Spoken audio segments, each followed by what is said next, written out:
team now at 10:30 over to a place on Sunset, and with a charity called Path. As a team, we're going to serve food to those that are a little less fortunate than us. And I think it's going to be a great experience for our kids, and I think it's a great way for us to spend a couple hours this morning on Thanksgiving, just trying to give back a little bit. We're very fortunate here to be at UCLA, and they're very fortunate to be student athletes here, and we're giving a lot, and so we're going to try to give back a little bit. So I think it's going to be really, really great for our kids. And, it's been a good week of practice. We're excited about the game. Not much more to say than that. Excited about the game. It'll be fun to go over there on Saturday night and get after it with the Trojans. What's your memories of the Coliseum as a player? Were you ever in one? I played in the Coliseum. Well, I think I played in the Coliseum. I'm not sure that I did. I might not have made the travel squad. I mean, yeah, it's kind of, I'm getting up there. It's hard to remember back that far. But I certainly remember as a kid when my dad was at UCLA, and I was 11 or 12 years old, and we went over there and played. I guess it was a home game for both of us that year. I'm not sure. And just, the thing that kind of sticks out to me was, quite frankly, the uniforms. I know that sounds silly, but both teams being in their home uniforms, I think that's really unique, and I think it's a great tradition, and I'm glad that we've gotten back to that. I think it's unique to college football, and I like it. What's more coveted by you, the Apple Cup or the Victory Bell? The Victory Bell. We'd like to do all we can to keep the Victory Bell over here in Westwood. Keep it blue. Yeah, keep it blue. Yeah. Is there any restrictions on what you're allowing them to eat today? No, turkey. It's Thanksgiving. We want them to, like I said, after we spend time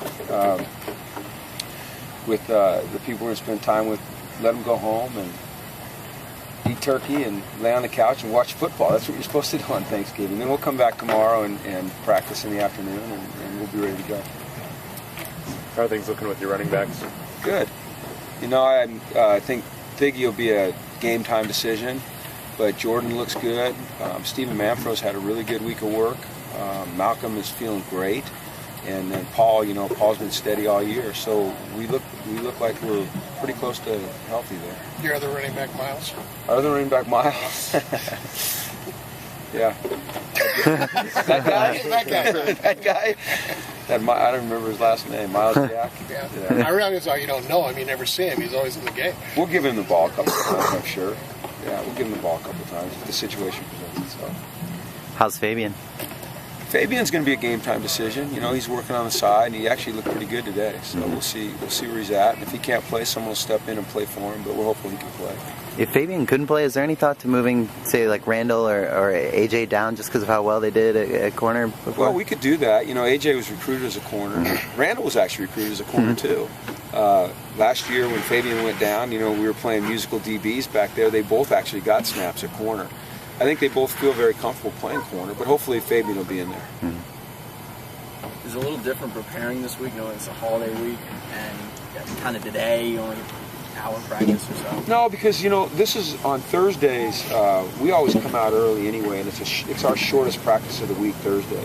So it actually fits really nicely into our schedule. And Thursdays, even when it's not a holiday, we don't meet in the afternoons. That's kind of their day to recover and catch up on anything they need to catch up on. And so it's really very normal for us. Actually, we push practice back about an hour and 15 minutes, and then the rest of the day will be pretty normal for them. Who coached the team managers yesterday? I heard the team managers had a nice victory. Do you know who coached? You could get some tip. I think Demetrius Hajmahal should get the credit for that, or Kristen Beer. So, tap him maybe about or some Tony ideas. Perry. I heard they played really well. I saw a couple photos from the game. Blew them out. Is that right? 25-7. Wow, that's pretty good. Yeah, for team managers, that's like 70 points. That's good. That's good. Yeah, both sides are pretty competitive. I know that. I was out here last year when they played, and it was pretty spirited. It was neat to watch. Does the Daily Bruin need to win its game against us? In light of what Does the happened Daily this week? Bruin play the Daily Trojan or whatever they next call week, it? yeah. They do? Yeah. Okay, In light of the events of this week, does the Daily Bruin need to win that game and win it handily? We every time we go out to compete, we're competing compete to win. There's your stock answer. Do you have a message for the Daily Bruin about how maybe they need to take care of business for Dig change? in and give it your best every play. What are your impressions of USC secondary, especially Sue Traylor? I think Sue is a very good player. Yeah, doesn't look like a freshman back there. You know, he's big, he's physical, he's athletic, he's smart. He plays with a lot of confidence. He's an outstanding player. You know, I've looked around the Pac-12, at least the teams that we've played or seen on film, and you know, I think that Miles and Sue are maybe a cut above a lot of the other true freshmen, just in their physical presence and their game awareness. How does this play action that you face with this type of offense differ from what you've been seeing, and how does that change how you have to approach it? It's a lot different. This is more what you call a conventional offense, you know, under center more, the play action.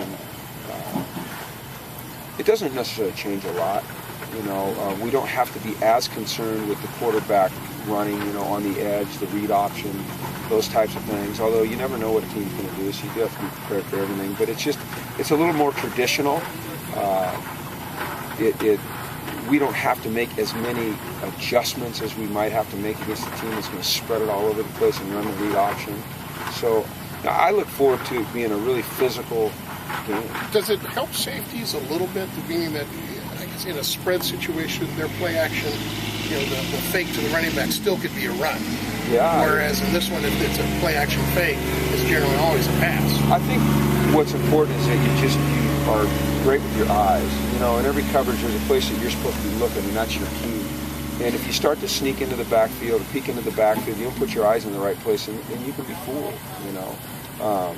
But as a general rule, if you're a deep safety, you know, you need to make sure the ball's handed off before you come up. And hopefully we've got enough guys up in the box to be able to defend the run, and if it's a pass, enough guys back to be able to defend the pass. But, you know, they're a good offense. They've got two great receivers. The quarterback's playing well. They're running the ball well.